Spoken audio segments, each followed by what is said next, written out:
തീർച്ചയായിട്ടും അത്രയും വിശാലമായിട്ടുള്ള ഒരു അഖണ്ഡ ഭാരതത്തെ കാണിക്കുന്ന സമയത്ത് അഖണ്ഡ ഭാരതത്തിന്റെ കൊടി എന്ന് പറയുന്നത് ത്രിവർണ്ണ പതാകയല്ല, അത് പണ്ട് ശിവജി മഹാരാജാവ് ഉൾപ്പെടെ എടുത്തുയർത്തിയിട്ടുള്ള ഭഗവ പതാകയാണ്. അതുകൊണ്ട് ആ ഭഗവ പതാക ആ അഖണ്ഡ ഭാരതം എന്ന് പറയുന്ന സങ്കല്പത്തിന് കൊടുത്തിരിക്കുന്നു എന്ന് മാത്രമേ ഉള്ളൂ. കമ്മ്യൂണിസ്റ്റുകാരുടെ പ്രശ്നം എന്താണ്?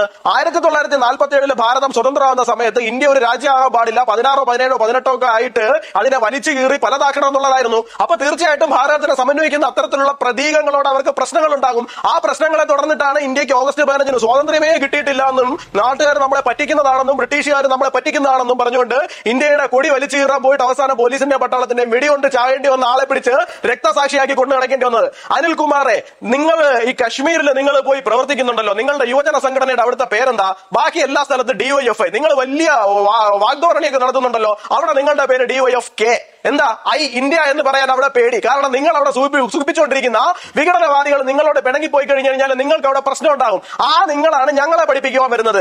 ഞങ്ങൾക്ക് ത്രിവർണ്ണ പതാകയും സമമാണ്, അതിനോട് ഞങ്ങൾക്ക് അത്യായ ആദരവുണ്ട്. അതുപോലെ തന്നെ ഭഗവത് ആദരിക്കുന്നുണ്ട്. വ്യക്തിപരമായ താല്പര്യത്തിന് അദ്ദേഹം താമസിക്കുന്ന സ്ഥലത്ത് ഓഫീസിൽ ചിത്രം വെച്ചിരിക്കുന്നു. അതിന് നിങ്ങൾ പുരുഷന്റെ ചേർത്തത്